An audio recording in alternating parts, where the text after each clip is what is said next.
나는 죽어서 귀신이 되더라도 이 성을 끝까지 사수하겠다.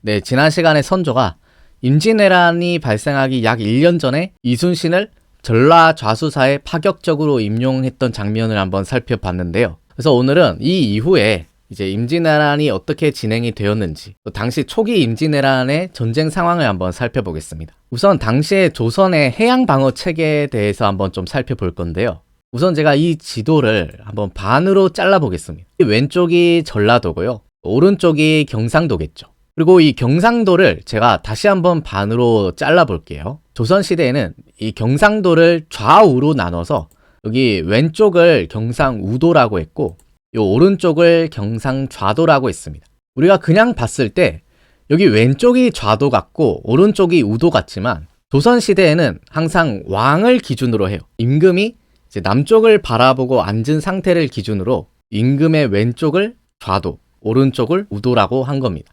마찬가지로 전라도 역시 전라좌도가 있고 전라우도가 있는 거죠.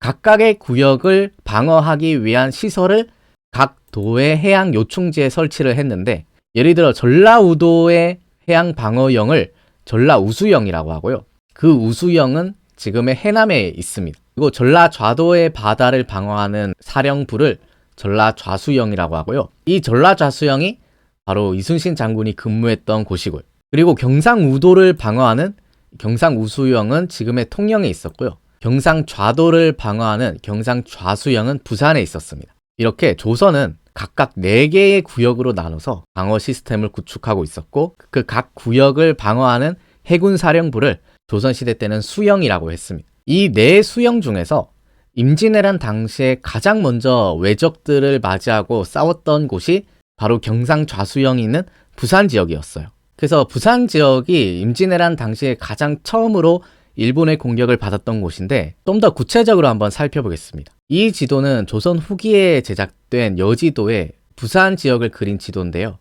좀 더 확대를 한번 해보겠습니다. 지금 여기 중앙에 성곽이 있는데 이 성이 바로 동래읍성입니다. 오늘날로 치면 부산시청이 있는 곳이에요. 실제로 임진왜란 당시에 이 동래읍성이 아주 중요하고 치열했던 격전지 중에 하나고요. 그리고 동래읍성 밑에는 수영이 있는데 바로 여기가 부산 수영구에 있는 좌수영 성입니다. 그래서 예로부터 이 경상좌수영은 이 일본과 가장 가까운 거리에 위치한 해군 사령부이기 때문에 오늘날로 치면 국경의 최전선에 해당하는 곳이거든요. 그러니까 정말 요충지 중에 요충지예요. 그럼 당시 이 경상좌수영의 해양 방어 시스템이 어떻게 구축되어 있었는지를 좀 더 자세히 한번 살펴볼 건데요. 이거는 1872년에 만들어진 지방지도에서 부산 해안가를 한번 확대를 한 건데, 지금 여기 밑에 보이는 곳이 바로 대마도입니다. 이 대마도와 이제 마주보는 이 거리에 있는 여기가 바로 경상좌수영이고요. 근데 경상좌수영 혼자서 이 넓은 해안을 다 커버를 못해요.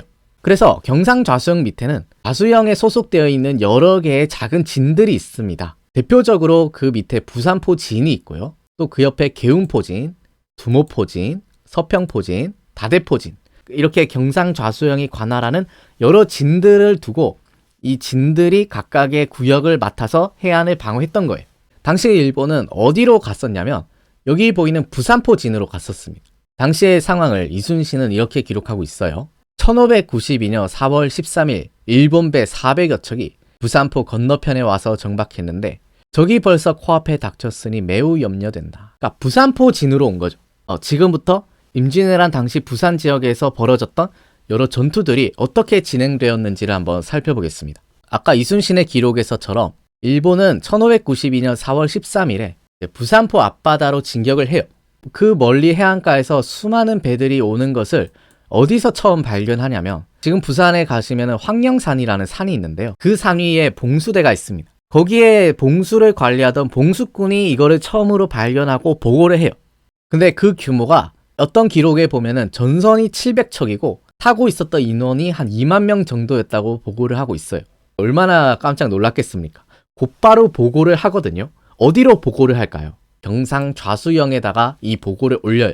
그 보고를 받은 사람은 경상좌수영의 사령관인 박홍이라는 사람이었습니다. 박홍이 조정에다가 이렇게 장계를 올려요.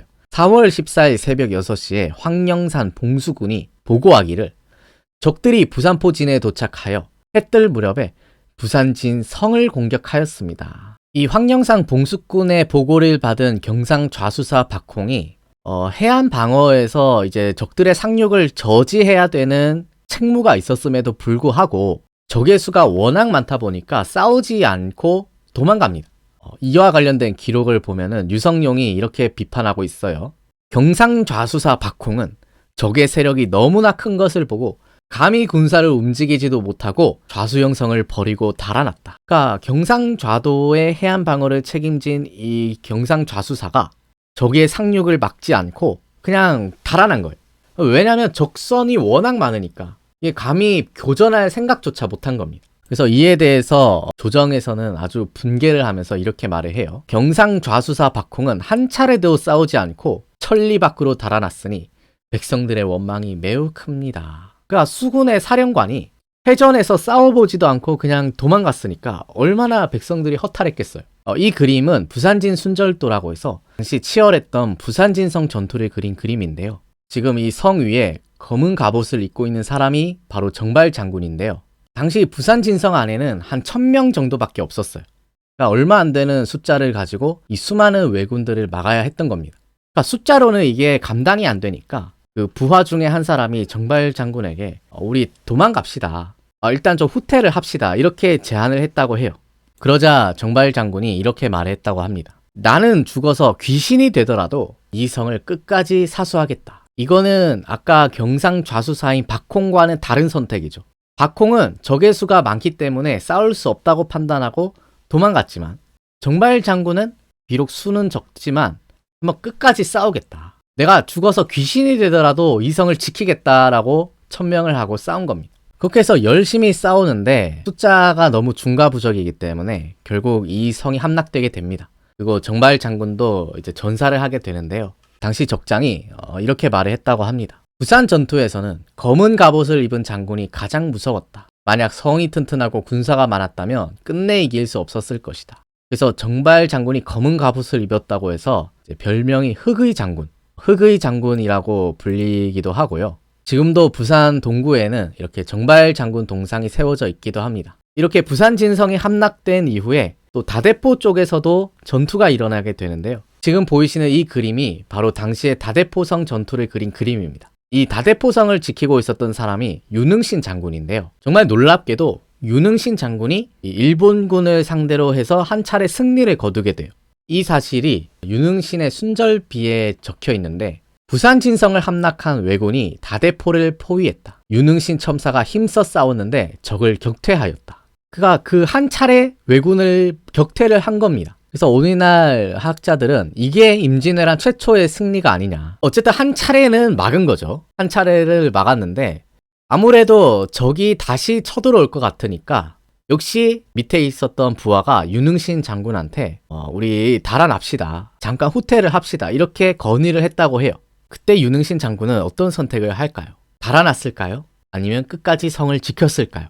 당시의 상황을 이렇게 기록하고 있습니다. 사람들이 머지않아 적들이 반드시 보복하여 공격해 올 것이니 피하는 방법밖에 없습니다. 그랬더니 윤응신 장군이 뭐라고 했어요? 오직 죽음만이 있을 뿐이다. 그러니까 여기서 죽겠다. 여기서 끝까지 싸우겠다. 이런 선택을 한 거죠. 이 말을 한 지 얼마 지나지 않아서 실제로 왜군이 다시 쳐들어왔는데 그때 열심히 윤응신 장군이 싸웠지만 결국 전사를 하게 돼요.